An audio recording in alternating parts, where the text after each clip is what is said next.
We had a good time, and of course there was a celebrity sighting. The paparazzi were outside the restaurant because someone more famous than Ken, member of the Royal Oak Show panel, and Randy. Randy that was there from KNX. Yeah, everybody, household name. The paparazzi were so excited to see Randy. So, of course, just incredible presence coming out of his ears. Somebody gave him a yacht, I think. No, I have incredible presence, is what it's saying. Not yeah, that's kind of what I meant. Yeah. But we wanted to give you an extra special gift here on the show today, Ken, to mark this major birthday of yours.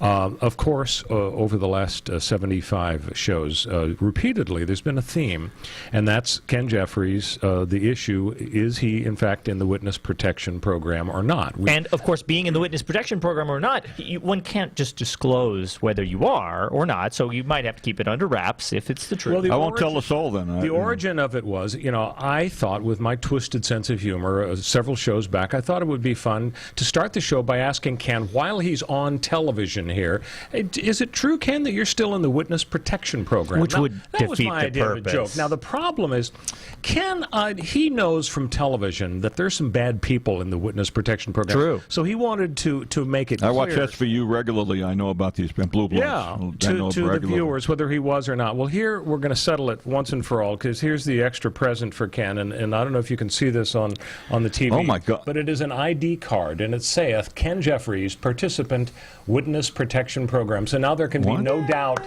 Ken, you can put it in your wallet, and if an officer stops you, you'll be able to prove your participation in the Witness Protection Program. Absolutely. I feel like that might be a bad strategic move to have in your wallet as a member of the Witness Protection Program. That's what makes it so fun, Connor. Yeah, I could present it to any police officer who pulls me over and get out of a ticket. In Texas, a guy was running for sheriff, and as part of his campaign, he printed up business cards that said, "Get out of jail free. Vote for Wilbur Schmidlap for sheriff." Yeah. It was funny. It was supposed to be a joke. A guy gets arrested for grand theft or something. He's in court. He's before the judge, and he literally whips out his card, his Schmidlap card, and the judge had such a hoot over it, he actually cut his sentence in half. That's pretty good. You never know. You might get out of it. Attorney General and Trump will get together and start investigating all the Democrats spying on the Trump campaign in 2016. We have certain criminal referrals from Congress already regarding the Christopher Steele dossier, regarding the Fusion GPS lady, Nellie Orr. Another 8 people are the subject of criminal referrals from Republicans in Congress. So my theory is that the reason that they're coming on so strong against Barr is frustration and fear. What say you guys? Well, maybe, and for Barr to simply say, I'm not going to testify, which to me was stunning. I thought you have to, and apparently you don't have to unless you're subpoenaed. And so now they said they're going to subpoena him, right? And if he ignores that, then what happens? Right. Yeah. Then they have 4 options. Option number 1, as I mentioned, is literally they can't arrest him, and they can keep him in the little cell in the Capitol building until January 2021, when that Congress is out and a new Congress is in. It's kind of like if you defy a grand jury. When the grand jury is dismissed, then you get to go free, but the new grand jury can do it to you as well. So that's option 1. Option 2 is they could impeach him, just like they can impeach Trump. They can impeach the Attorney General. That would require majority in the House, 2/3 in the Senate. Although doesn't he serve at the pleasure of the president, though? Oh, yeah, he does. Could also be impeached, of course. Right. He also is subject to impeachment. Then there are a couple of other options. They can find him in contempt of court. Here's the catch. To find the Attorney General in contempt of court, Congress has to take a piece of paper saying, we believe that the AG should be in contempt, and they hand it to the Department of Justice to prosecute William Barr. That's going to go great. That's his department. It ain't going to happen. And so they might lose that piece of paper. Yeah, and so then the final option is this, and this is what you were alluding to, Ken.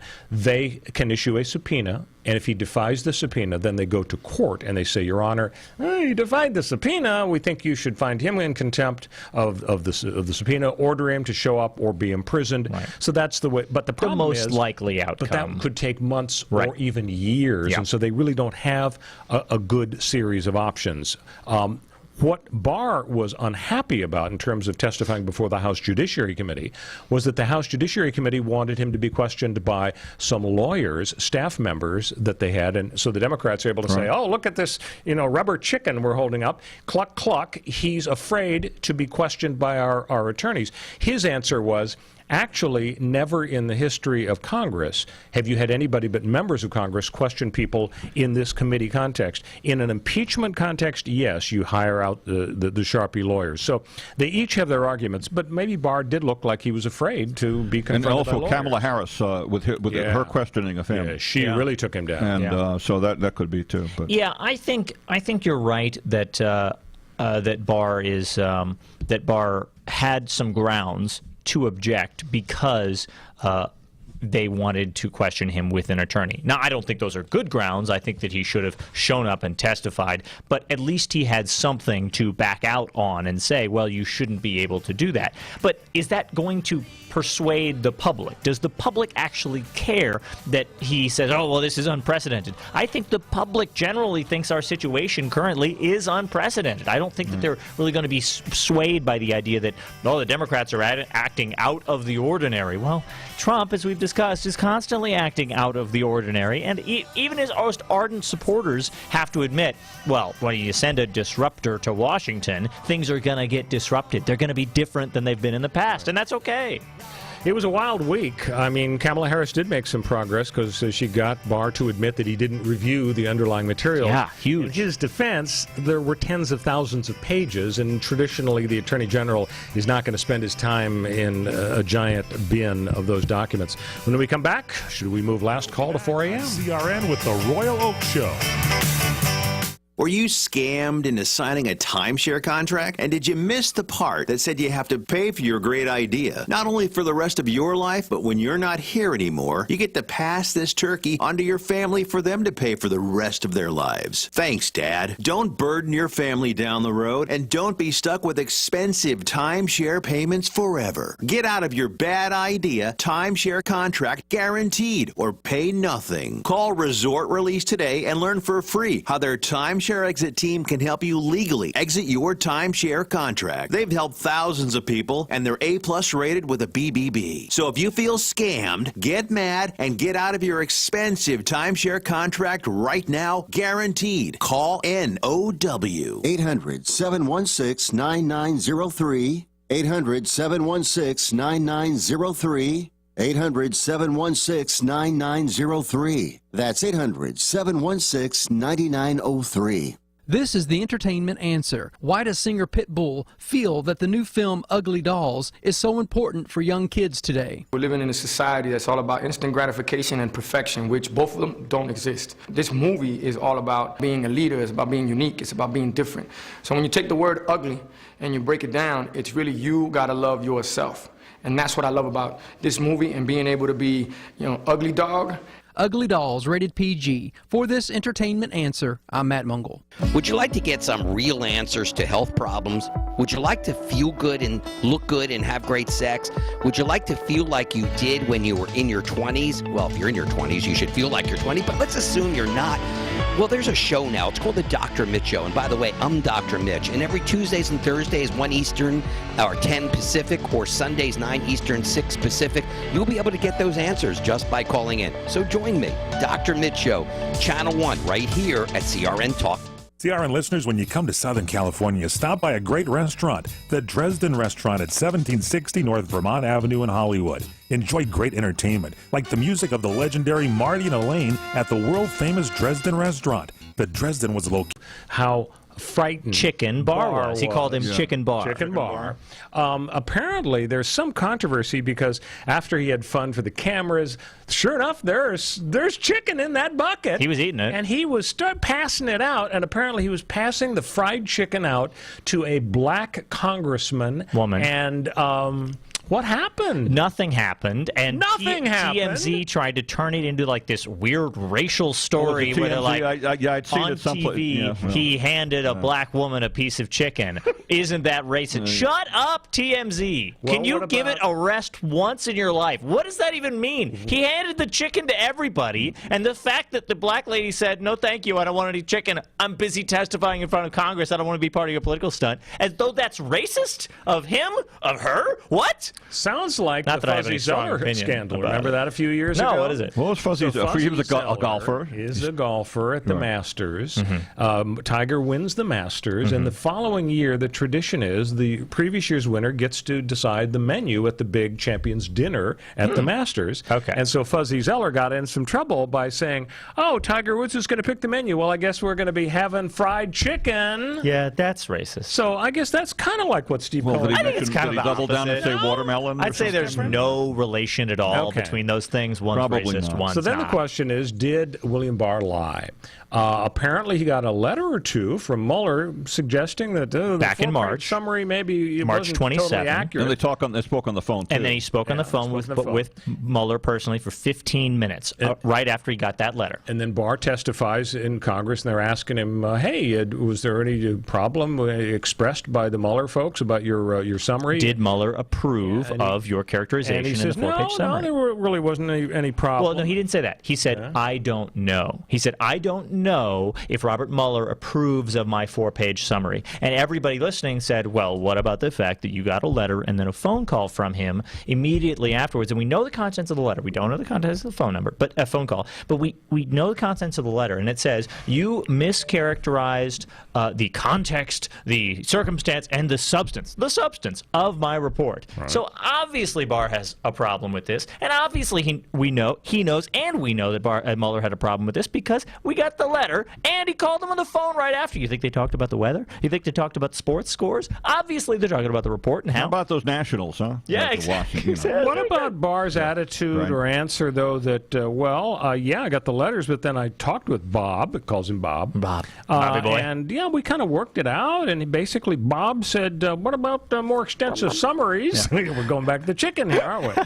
And I said, no, I don't want any more summaries, Bob. And so they kind of worked it out. So doesn't that take it out of the big fat lie category and put it in the confusion category? No, and Mueller said the summary didn't exactly. what was the exact wording on that? The exact word was three things that it did wrong. One, it mischaracterized the context, the something else, and the substance of his report. And the idea that they would have then typeface, I think it confused the typeface. Yeah, would have then immediately just simply cleared that up in this following 15-minute phone call, and therefore I don't have any idea whether he had a problem with it. Even if Bob called him up on the phone and said, "I was dead wrong. That letter I just sent you, oopsies. I'll take it back. I didn't mean that. You did nothing wrong." Then Barr could say that. Obviously, there's no outcome wherein Barr doesn't know. He just didn't want to say what Mueller with all this stuff, why can't Congress cut to the, like Jerry Nadler especially, cut to the chase and subpoena Robert Mueller. Get it over with. Good question. And I think, I believe in the last 24 hours or so, there was some sort of agreement. So that I think that Mueller is going to testify. I thought he said mid-May. Very excited. That's what I heard. Very excited. But not subpoenaed, then who knows what, and then Trump is saying it's over, of course, and all that other stuff. Yeah. So. He's been it'll saying be it's over before it fascinating. I think you're going to have good ratings when Mueller testifies. Yeah, I think so. This Oracle guy, and he's going to have to explain the fact that he didn't come up to a real conclusion about obstruction. So, I think that's going to be fascinating. And also, it's going to be interesting to see whether Congress can force Barr to hand over his notes. Yeah. Because you remember one of them said, "Oh, did you take some notes when you're talking to Bob Mueller?" Yeah. Gives new meaning to the movie. What about Bob? What about Bob? Yeah. Richard Dreyfuss. Was it De Niro? Well, I think it was Dreyfuss and Bill Murray. So, do you guys think that Barr should have to hand over those notes? I mean, it's just personal, private Barr said notes. he said he wouldn't do it. What if his what if some embarrassing doodles in those notes. Guess what? Personal and private does not matter. You are the Attorney General of the United States, at least in name, and you have got to abide by the law. Anything you write down is going to be important. It's like the president tearing up every note off the White House and the White House staffers having to tape it back together. Should last call be 4 a.m. Stick with us. Back on CRN with the Royal Oak Show. Is getting a full night's rest a struggle because your sheets won't stay in place? Do your sheets make you hot at night, causing you to toss and turn? I've been there, but not anymore. Thanks to MyPillow's Giza cotton sheets, I'm getting a full night's rest without the hassle of fixing my sheets. Giza cotton sheets by MyPillow are made with the world's best cotton. It's called Giza, G-I-Z-A. It's grown only in a small area near the Mediterranean Sea. Its cotton is so super smooth and breathable, and they're extremely durable, made with deep pockets that'll fit over any bed. And just like those MyPillows we love so much, our Giza sheets are made right here in the USA with 100% machine washable and dryable cotton. Go to MyPillow.com and order your Giza sheets today and receive 30% off and free shipping when you use the promo code WINNER. That's right, free. That's MyPillow.com and promo code WINNER. Get yours today. Go to MyPillow.com, promo code WINNER. Hi, everybody. Michael Horn from CRNTalk.com. You know, we provide you with the best in talk radio. 8 channels of talk radio, from radio on the left, radio on the right, sports talk, business talk, religious talk, Spanish talk, you name it, we've got talk radio for you. All at CRNTalk.com.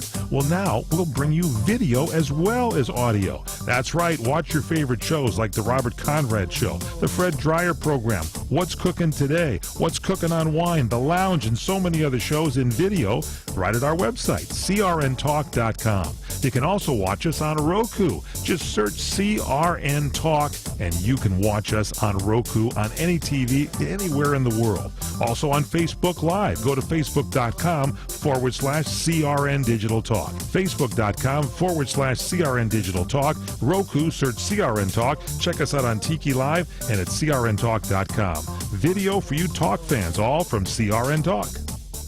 CRN listeners, when you come to Southern California, stop by a great restaurant, the Dresden Restaurant at 1760 North Vermont Avenue in Hollywood. Enjoy great entertainment, like the music of the legendary Marty and Elaine at the world-famous Dresden Restaurant. The Dresden was a location for the making of the movie Swingers. Now you can swing with stars Marty and Elaine. Plus, enjoy great food, too, like French onion soup, artichoke hearts, and many other great appetizers. Seafood, there's salmon, shrimp scampi, New Zealand orange roughy, halibut, Lake Superior whitefish, and specialties like veal, marsala, piccata, and parmigiana. Plus, we've got a great roast rack of lamb, chicken piccata, and cordon bleu, and pasta dishes, too. Steaks, filet, New York, Chateaubriand for 2. Much more, too, including pork chops, prime rib of beef, and an incredibly extra large cut of prime rib. It's the Dresden Restaurant, open for lunch Monday through Saturday and dinner Monday through Sunday. Check us out at 1760 North Vermont Avenue or call 323-665-4294. Trying to sell your old car? Instead, donate your vehicle to Heritage for the Blind. Pickup is free and your donation is tax deductible. Just call 1-800-785-9618. Heritage for the Blind accepts cars, vans, trucks, and boats, whether they run or not. Call right now and receive a free 3-day vacation voucher to over 50 locations. Call 1-800-785-9618. Donate your car today. That's 1-800-785-9618. Live in Las Vegas with Mike and Ness, right here on CRNTalk.com. Join us every Saturday at noon Pacific and Sunday at 2 p.m. Pacific. If you're coming to Las Vegas and you want the scoop on where to eat or what show to see, Live in Las Vegas is your 411. We're a little bit of news, entertainment, and fun all rolled into the best hour in radio. So don't miss us live. Avengers Endgame, huge deal. Have you seen the movie yet? No, my kids have seen it a couple of times already. It's great. My son saw it. You've seen it? I have. My son saw it 3D and in IMAX. Shall I spoil it for you? No. It's very exciting. Funny you mention that. That's what the subject of the Moron of the Week I story do know one plot thing, Oh, but go I'm there. not going to say it. All right, good. No, I So over in England, they're watching the movie. Folks are in the theater, and they come out, and the next group is in line. Oh, God. And you can see what's coming here. Oh, no. Some idiot starts yelling out key plot points and ending spoilers to the people in the line. My God. And so what do you think they did? They started beating him up. Yeah. So next thing you know, the cops show up. He's seated against a wall, being treated. Blood is trickling down the right side of his face. Now, I don't excuse them for beating him up, but what a moron. Yeah. What in the world was he thinking? Right. He was hired by a rival studio. That's it. That's it. You know, I think he's a strong candidate for moron of the week. Yeah, I read Absolutely. about that. Yeah, that's So for the fourth time since 2013, a state senator here in California has made a push to move last call, close the bars, not at 2 a.m., but wants to move at 4 a.m. Scott Wiener is his name. I wonder if he's any relation to the famous Anthony Weiner. I don't think he'd have much of a career if he were. So he has introduced, once again, and how many times has he done this already? He's done Four times. And actually, last time around, a year or so ago, Man likes to party, okay? I mean, it passed, and guess what? The governor, Jerry Brown, said, there's so much mischief between 2 and 4 a.m. I don't want any mischief to extend. Actually, he's right. When I used to work at KFWB, I used to get there at 3 a.m. when I did morning drive time. The bars were closing, and there was plenty of mischief going on. I don't like bars making more money. Not all of it at KFWB. I hate the economy. So he wants to extend last call at nightclubs, bars, and restaurants from 2 to 4 a.m. as part of a 5-year pilot program. And you know, Governor Brown had a stay-off-my-lawn attitude. He said, we have enough mischief from midnight to 2 without adding 2 more hours of mayhem. Now, it sounds like Jerry kind of had a point. I mean, do we really want to extend I'm the sorry, to what 4 a.m.? happened to the big government's bad, get out of my life conservative that raised me, Mr. Royal Oaks over there? Who are you precisely? I buy the mischief saying, argument. I want you want to keep big, longer? Big daddy governor of California, back to midnight. ultra liberal, who wants everybody to go to bed safe by 10 p.m. Nothing good ever happens after midnight. Okay, that's a true. To close them at 12:01. People are dead why not wrong. just make it 24/7 then, so people can just drink constantly? Okay, look, I don't care. I'd be fine with it because I still have a shred of sort of respect for the individual left in me, in my body, who thinks that government should get out of our lives when it has the opportunity to get out of our lives, and that restrictions on, I don't know, our activities and forcing businesses to close, like, forcing businesses to close on Sunday.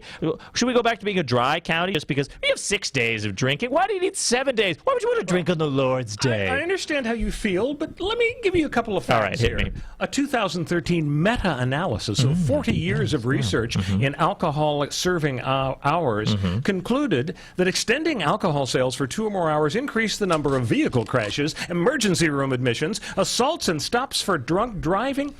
2,500 lives annually lost. You filthy liberals thinks you can come down here and just for the greater good decide how we individual conservatives should live our lives. You know what? We're going to rename the show Royal Oaks Closet Liberal. Yeah, honestly, So, I don't know what's happening anymore. I think of it, why not? Sorry, I blacked out. I don't know what's happening. Really, 10 p.m. You know, go to your movie at 5. Once free, the early bird special. What is it? Go to the movie at 5. Have a drink, and then at 10 off you go home. You know, I just turned a certain age yesterday, and it is the age 39. Where you can have the early bird special and go to bed at 10 at night. You know. Look, once my Frasier rerun is done, it's bedtime. Well, we'll see. We'll see if Governor Newsom, who apparently owns wineries and bars and restaurants, he probably won't veto. Didn't he have to divest himself of that stuff? No. Wino Newsom. I don't know. They made Jimmy Carter sell his peanut farm. He probably has to put it in a blind drunk trust. A blind drunk trust. That's right. good. Hey, that's thank you. You're here all week. Clip it. Yeah. So, George Washington, you've heard of him, father of the country. He's on the $1 bill. No, I haven't the whole heard thing. There's a mural featuring George Washington up in San Francisco, and doggone it, people don't like it. It's called Life of Washington. They call it offensive, dehumanizing, and insulting to Native Americans and blacks. Is it just a picture of his face? It depicts slavery, genocide, colonization, manifest destiny, and so on. It traumatizes the students. It depicts slaves working in George Washington's fields, and he did own over 100 slaves, and he didn't free them. I think his wife, Martha, who was much wealthier than he was, had a bunch more slaves. So the question is, doggone it, why don't we rip his face off of the $1 bill, put AOC's face on there? What? Did I go too far? Amazon with Jeff Bezos' face. Why not? Anybody who doesn't own slaves. Their goal is, it would be better. Their goal is to take down this mural because it doesn't just have Washington's face on it. Right. It depicts a period of our history involving dead Native Americans and slaves working on plantations, and it depicts them in a glorified light. Look at this heroic figure, George Washington, that we all look up to, killing Indians and enslaving African Americans.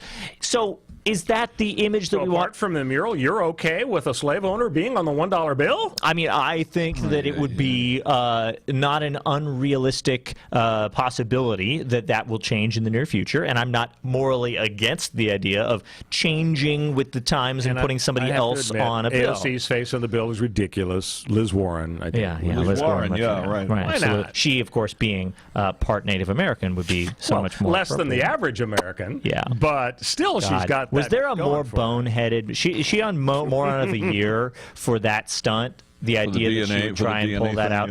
Why would you try and mud? The only thing that would have been worse if she went on Maury Povich's show. Yeah, you are 100th of a 1% Yeah, exactly. Indian. Oh my God! So who remembers dumb. Johnny Rotten of the Sex Pistols? Yeah, absolutely. Okay, so a punk hero, and his anthem, his big song was "Anarchy in the UK." Yeah, he was a real rebel, right? Yeah. He and Malcolm McLaren founded the Sex Pistols, I think, and they were icons. Malcolm McLaren. So the whole. So speaking of getting older and kind of changing, Johnny Rotten now lives in a very nice section of Venice Beach. Not rotten, and he's very unhappy about the homeless. He says they're aggressive. There are an awful lot of them together, and they're gangy. He says that there are problems with the beach. He says, I can't take my friends down to the beach because there are needles and feces often found on the sand. That was one of their album covers. That was a song they did with the needles and feces. I think that's basically the point. I remember that was a punk album in 1978, if I recall. His home has been vandalized. He says, I have called the police on these audacious vagrants who set up camp outside my property.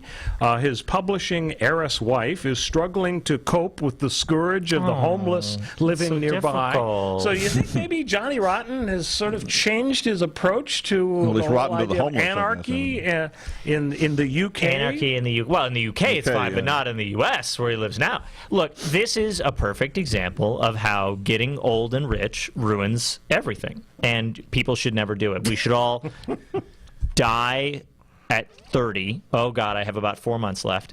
4 months. Yeah, I got 4 months left. We should all die at 30, penniless, on a bender, and that way we never have to see ourselves become the villain, like that guy Two-Face from Batman said. You either die a hero or you live long enough to see yourself become the villain, and that's what happened to Johnny Rotten. He's the villain. Well, he did it. Who's the other guy in the band? Sid Vicious. I don't know. I think he died. I think he died.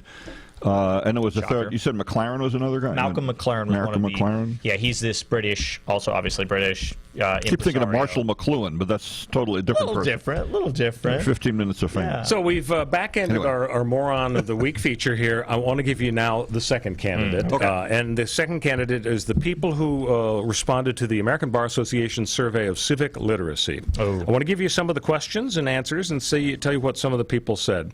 What are the first 10 amendments to the U.S. Constitution called? Now, the answer is the Bill of Rights. But 18% said the Declaration of Independence is what the first 10 amendments to the Constitution is called. 6% of the responders, when asked what are the first 10 amendments to the U.S. Constitution, they said the 10 Commandments. Oh, that's not good. Yeah, I think you guys would have done better than that. I think you would have gotten the answers right. But it's close. Here's the next question. What did the Declaration of Independence do? 7% declared our nation's independence from France. a lot of people seem to think that we were under the thumb of the French. The other 11% of the responders said the Declaration of Independence freed the slaves in the Confederate States. I don't think that was okay. I don't think that was accurate either. No. Now here is those are all Trump's answers to the Mueller question, by the way. Here's a more current question: what are the two houses of Congress?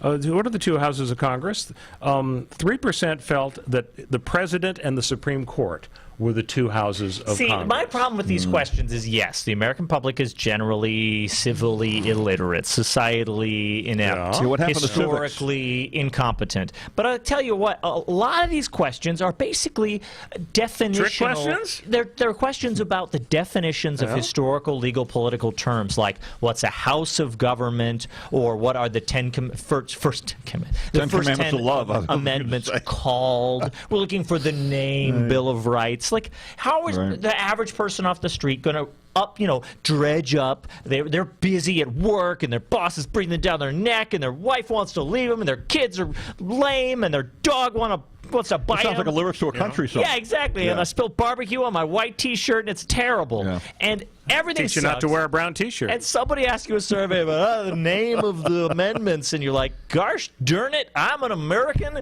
and I love the Constitution, etc., and I know I should know things, but I'm going to say a random historical phrase like Declaration of Independence. So it sounds to me like you're going to vote for Moron of the Week being the Avengers spoiler guy, not these. I am definitely a historical incompetence apologist. So the Me Too movement has had lots of impacts, and the no touching rule is one of the effects. I want to get what you guys think about this.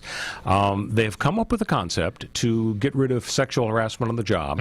Literally no touching, no handshakes, no elbow bump, no fist bump. No fist certainly no smelling of the hair a la Biden. Sure. No hugging and so on. Are we going to go with Trump's version? No Trumpian. Can we say it on the radio? No, we can't say it on the radio. But do you think that this is overboard, or do you think this is the way to deal with the edicts of Me Too? I think that this is obviously a blanket style, solution. You can't say blanket. No, blanket suggests there might be Jackson some sexual activity. Okay, you're right. It's a broad policy. Can't say broad. No, can't say that. Sorry. This is an all-encompassing policy that will affect every scenario and that's it's a blunt force instrument. Right. And I think there are more nuanced solutions, but at the same time, if we're talking about protecting people and making the environments better, what's really the downside of a huge, broad solution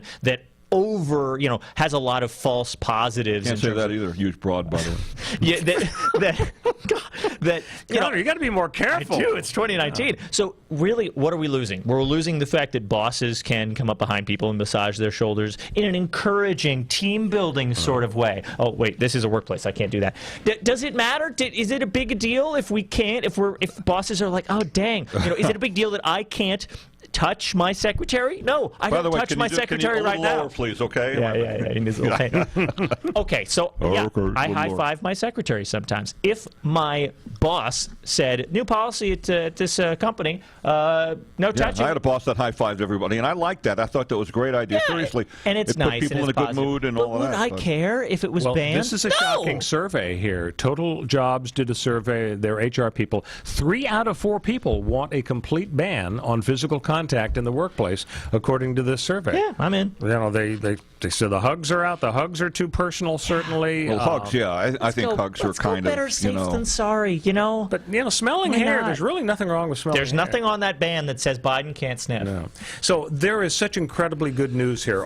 Major sin has been eliminated in the world. I don't know if you've heard this. Really? We did it. Well, the reason I know it is because the Pope had a recent big homily, and he talked about the fact that hairdressers shouldn't gossip so much. So if that's all he's got to talk about in terms of sinning out there, I think that's good news. So gossip is not a sin anymore? Well, he doesn't like it. He says, so he's saying we should stop doing this. He's saying hairdressers and so they added the sins. Yeah. They really added a new sin. Yeah, he says hairdressers and beauticians in the Vatican should not engage in gossip while feathering locks or painting fingernails. He says practice your profession in a Christian style. Feathering locks. Avoid giving into the temptation of chatter that easily creeps into your work environment. So, this is the best example of how a guy living at the top of a city made of solid gold that he all alone runs and rules like a god king should probably not have the right to influence anybody's life. There's no way that a pope or a billionaire like Jeff Bezos or should ever be a politician. These people should not have the power to affect real human lives because they have no perspective. Well, money corrupts. I'm sorry, Johnny Rotten. You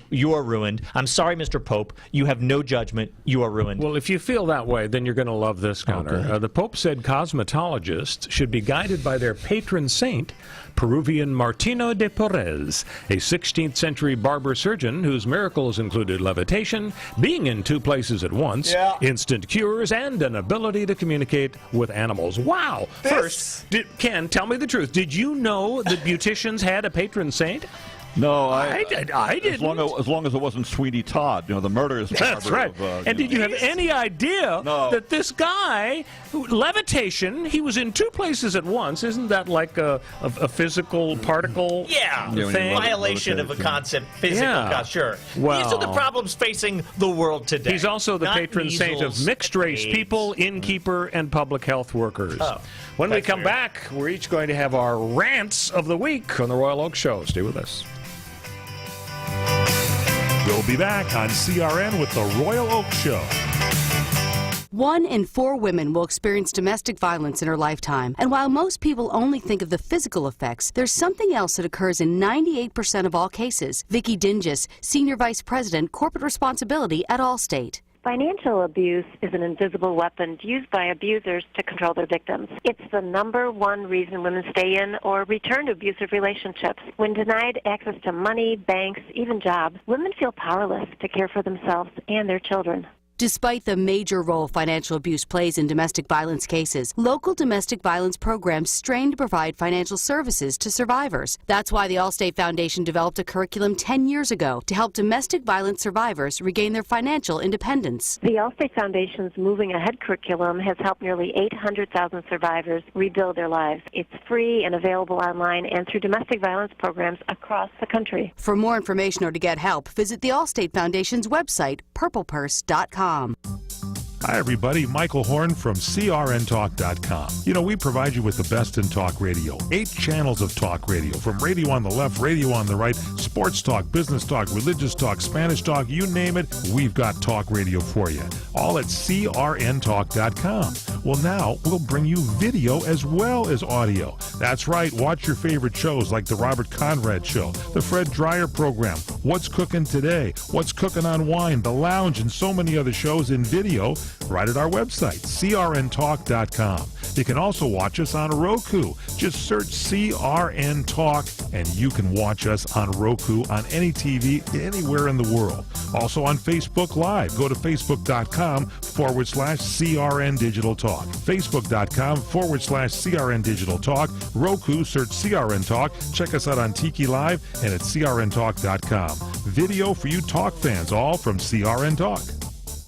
CRN listeners, when you come to Southern California, stop by a great restaurant, the Dresden Restaurant at 1760 North Vermont Avenue in Hollywood. Enjoy great entertainment, like the music of the legendary Marty and Elaine at the world-famous Dresden Restaurant. The Dresden was a location for the making of the movie Swingers. Now you can swing with stars Marty and Elaine. Plus, enjoy great food, too, like French onion soup, artichoke hearts, and many other great appetizers. Seafood, there's salmon, shrimp scampi, New Zealand orange roughy, halibut, Lake Superior whitefish, and specialties like veal, marsala, piccata, and parmigiana. Plus, we've got a great roast rack of lamb, chicken piccata, and cordon bleu, and pasta dishes, too.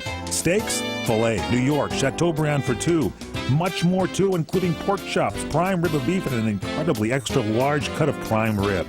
It's the Dresden Restaurant, open for lunch Monday through Saturday and dinner Monday through Sunday. Check us out at 1760 North Vermont Avenue or call 323-665-4294. Ken! All righty, it's time now For the rant of the week, we start with the host of our show, Royal Oaks. All right, my rant's about Obamacare. Trump has a plan. He wants to turn the exchanges into a safety net for the poor and those with pre-existing conditions now that the court has said that you can't force people to buy insurance. Kind of makes sense. What an idea. Help people who need help. Don't tell people how to lead their lives. After all, if people are hungry, do you say, aha, from this day forward, you shall buy nutritious food packets approved by the government nutritionists who had been fired by the IRS? And if you can't afford your food packets, well, that's okay. We'll help you pay. You can't buy the food of your choice, by the way. The second-class bare-bones food. No. You will buy government food. And while we're at it, some people, have no homes. No more. Henceforth, all of you must buy a sensible home with sturdy walls designed by government architects after they've been fired for killing veterans at the VA. If you can't afford a home, we will help you pay. But if you can't buy your home, you can't buy it of your choice, you have to buy the government-approved home.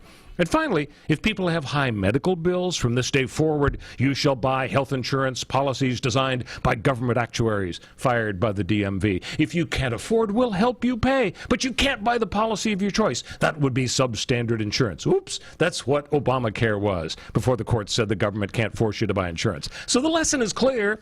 Help people who need help stay out of our freaking lives, whether it has to do with food or housing or medical care. Connor? That's pretty good. I feel like you really appealed to some common human interests that we all care deeply about. Freedom, concept of personal choice. I'm very impressed. Well done. Thank you. Yeah. I have a similar rant. I feel that not enough attention is paid in this country to the power that prosecutors and law enforcement have to over-police and then overcharge people, and in the name of public safety when no one truly benefits from these policies and procedures.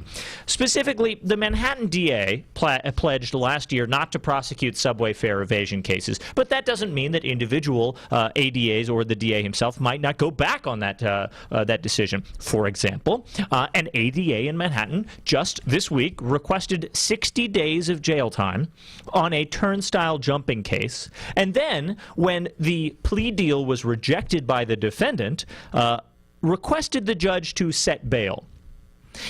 It is incredible. In New York, 60 days for jumping a turnstile. In New York, it costs $2,000 to arrest someone and $500 per night to jail them on Rikers Island.